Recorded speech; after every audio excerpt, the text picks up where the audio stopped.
안녕하세요. 그날 군대 이야기에 오신 것을 환영합니다. 네, 안녕하세요. 저는 온앤오프의 효진입니다. 잘 부탁드립니다.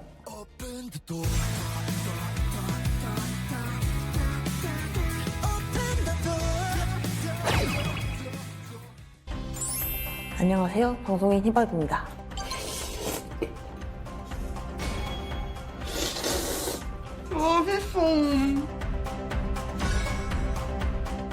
효진 씨는 혹시 애니메이션 좋아하세요?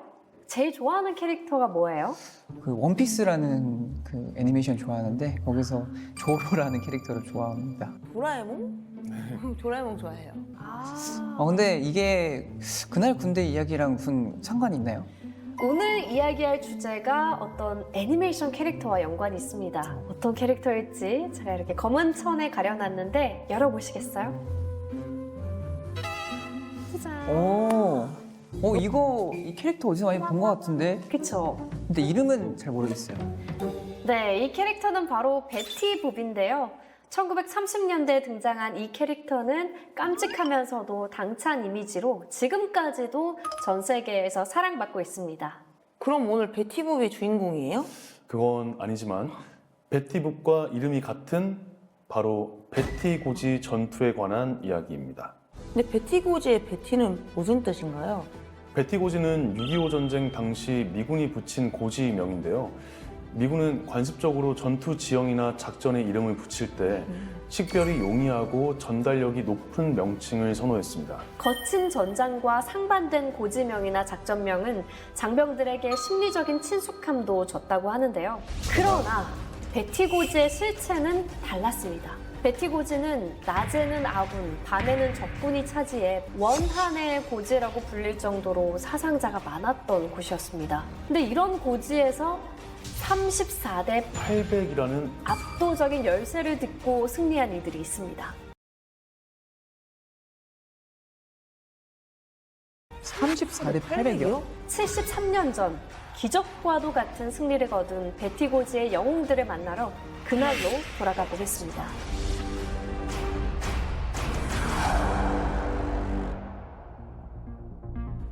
때는 1953년 7월 정전협정 체결을 목전에 둔 시점이었습니다. 이 무렵 베티고지를 비롯해 지금의 휴전선 부근에서는 매일 총성과 포격 소리가 끊이질 않았는데요. 정전 협상이 진행 중인데 왜 치열하게 싸운 거예요? 바로 고지를 쟁탈하기 위해서입니다. 전선의 주요 고지를 서로 차지하려는 고지 쟁탈전이 정전회담이 시작된 1951년 7월부터 1953년 7월 정전협정이 체결될 때까지 무려 2년이나 이어졌는데요. 혹시 이때 진행된 공식 회의가 몇 차례나 되는지 아시나요? 일단 2년이니까 분기별로 했다고 쳐도 한 8번, 한 많아야 10번? 무려 158회입니다. 유엔군과 공산군이 가장 첨예하게 대립했던 쟁점 중 하나가 어디를 기준으로 군사 분계선을 그을 것인가였습니다.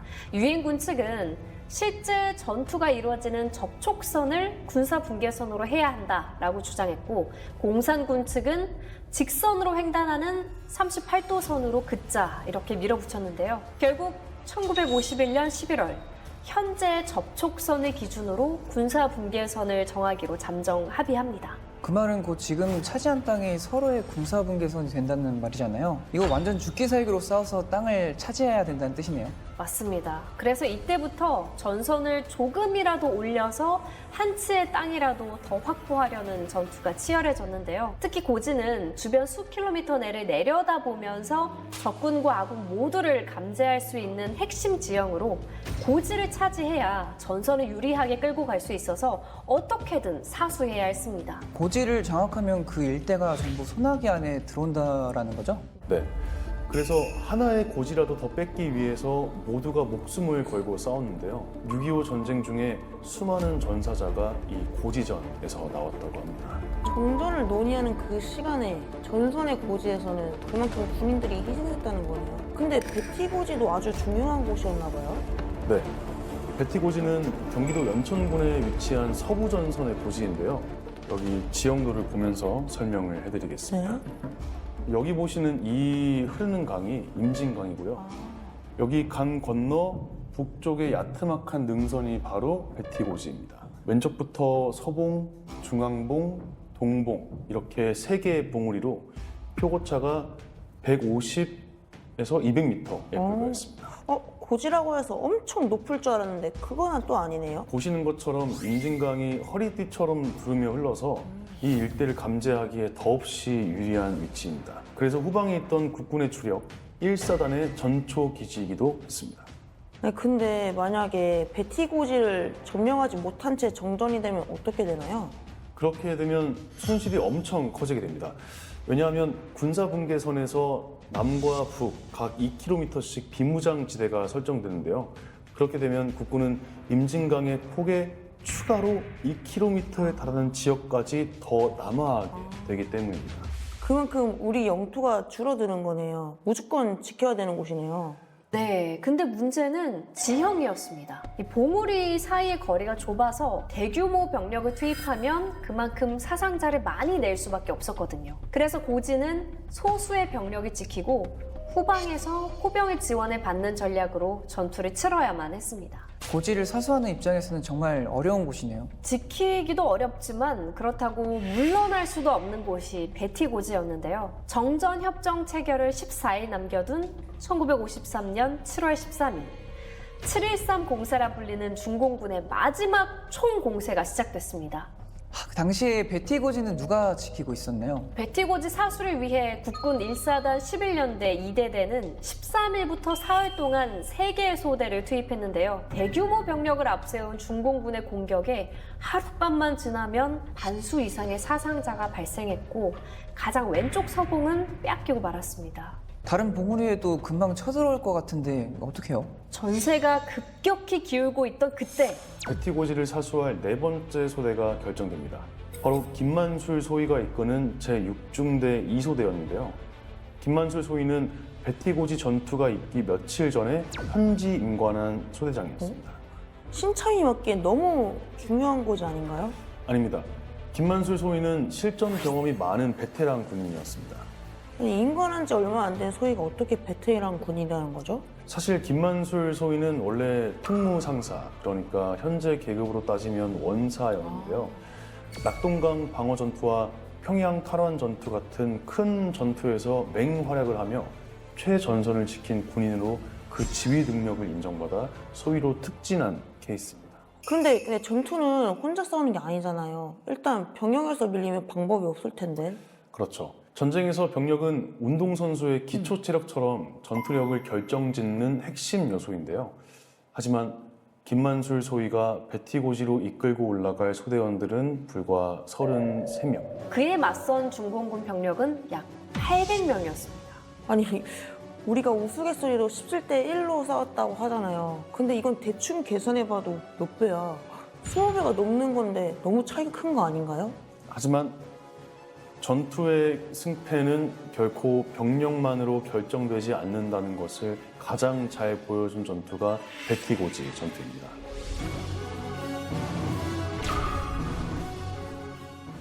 (1953년 7월 15일) 정오경 김만술 소대장은 베티고지 방어 작전을 나서면서 당시 포병 소대장이었던 정균현 소위에게 말합니다. 오늘 밤 저희 소대는 절대 후퇴하지 않습니다. 호 사격 지원 잘 부탁합니다. 고지 올라가기 전부터 결의가 남달랐네요. 네, 그리고 두려움에 떨고 있는 33명의 소대원들에게도 아무리 치열한 포탄 속에서도 침착하고 민첩하게만 행동하면 죽지 않는다. 라고 독려하면서 자신감을 심어줬습니다. 병력으로 완전 밀리지만 이런 지휘관이랑 같이 싸운다면 그래 어디 한번 붙어보자 하고 없던 용기도 날 것 같아요. 네, 김만술 소위의 2소대는 임진강을 도하해 2시간여 뒤 베티고지 중앙봉과 동봉 진지에 투입됩니다. 이제 방어만 잘하면 되겠네요. 아닙니다. 곧장 중공군이 점령한 서봉을 기습 공격하는데요. 포병 지원을 받으며 8부 능선까지 쭉쭉 밀고 올라가 수류탄을 던지며 적들을 쓰러뜨렸습니다. 서봉을 다시 점령하겠는데요? 탈환하겠다는 각오로 김만술 소대는 적의 진지로 돌격했습니다. 그런데 갑자기 후방에서 중공군의 총알이 날아들었습니다. 역습인가요?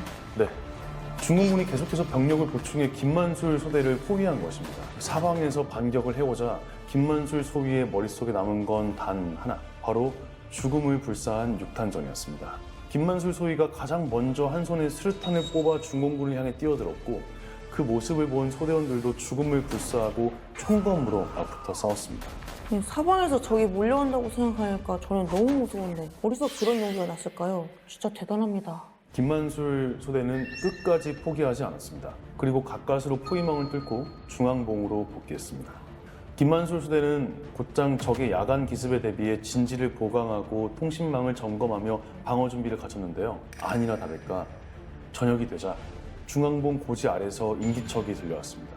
바로 중공군이 야음을 틈타 대규모 병력으로 공격에 나선 것인데요. 김만술 소대는 준비한 대로 진지에서 치열하게 응사했지만 중공군은 우리 아군의 포화를 뚫고 교통호, 그러니까 참호와 참호 사이를 이동하기 위해 파놓은 통로까지 접근해왔습니다. 와, 어떡해요?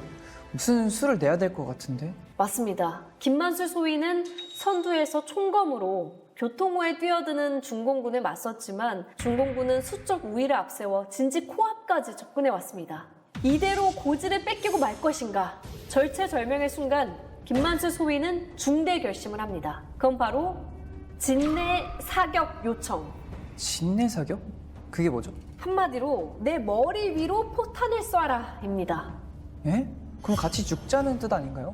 진내 사격은 적에게 고지를 뺏기는 최악의 사태를 막기 위해 아군의 진지를 표적 삼아 무차별 포격을 하는 전술인데요. 그만큼 아군도 목숨을 걸어야 하는 마지막 방어 수단입니다. 아군의 희생을 어느 정도 각오해야 하지만 그렇다고 아무런 방어책 없이 진내 사격을 하는 게 아닙니다. 이해하기 쉽게 당시 베티고지에 구축한 진지 구조도를 준비해봤는데요. 가장 바깥쪽이 철책선이고요. 그리고 그 안쪽 선이 좀 전에 말씀드린 참호와 참호 사이를 연결하는 교통호입니다. 그리고 가장 안쪽에 이 네모난 공간 보이세요? 이게 바로 유계호인데요. 진내 사격 시 아군은 이곳에 들어가서 엄폐합니다. 아, 포탄 대피소 같은 거네요. 아, 다행이다. 숨을 곳이 있어가지고. 네, 유계호는 일반 참호보다 땅을 더 깊게 판 뒤 그 위에 나무나 흙으로 두꺼운 덮개를 만들어 얹어서 포사격도 견뎌낼 만큼 튼튼한데요. 적이 아군 진지 안으로 침입하면 유계호로 피신한 뒤 포병 부대에 진내 사격을 요청해 적을 섬멸시키는 겁니다. 목숨을 건 최후의 방어이자 공격인 셈이군요.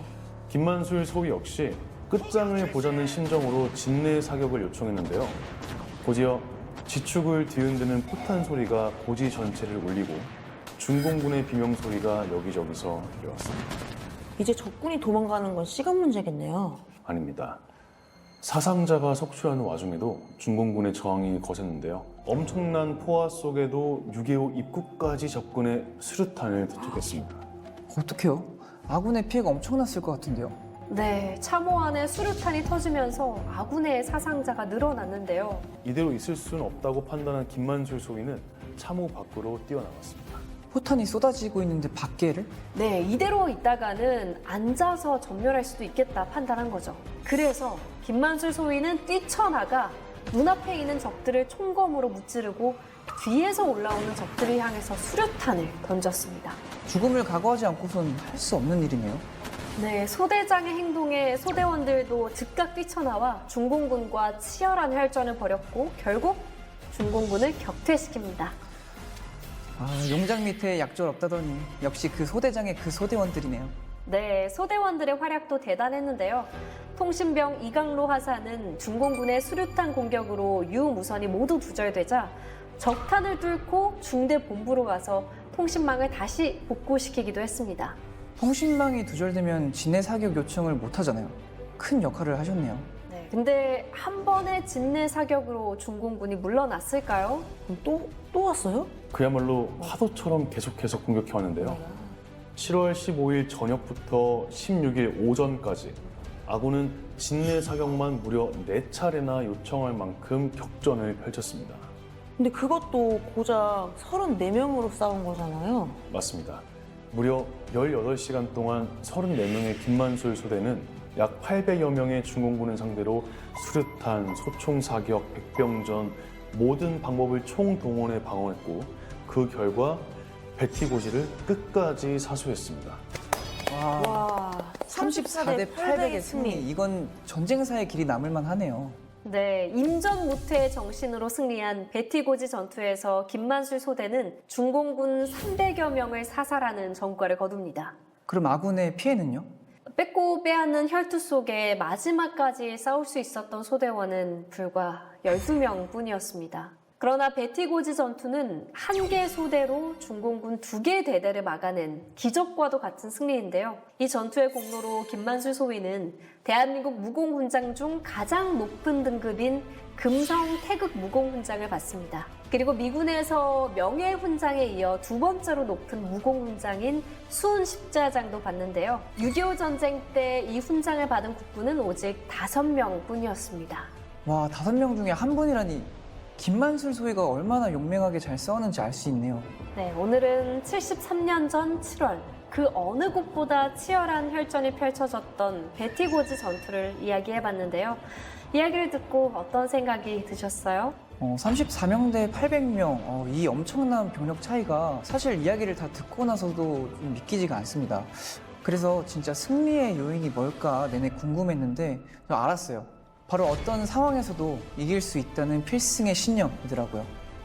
이야기를 듣고 다시 한번 필승의 각오로 열심히 해야겠다 다짐을 했습니다. 한 치의 땅이라도 더 확보하려 했던 게 고지전이잖아요.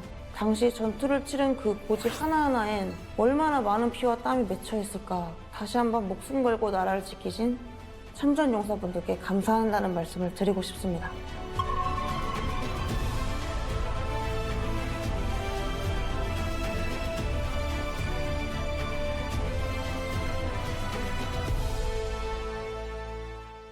(6.25) 전쟁에서 253번을 싸워서 253번을 모두 이긴 부대입니다. 이게 한 번도 지지 않았다. 단 한 명도 포로로 잡히지 않았어요.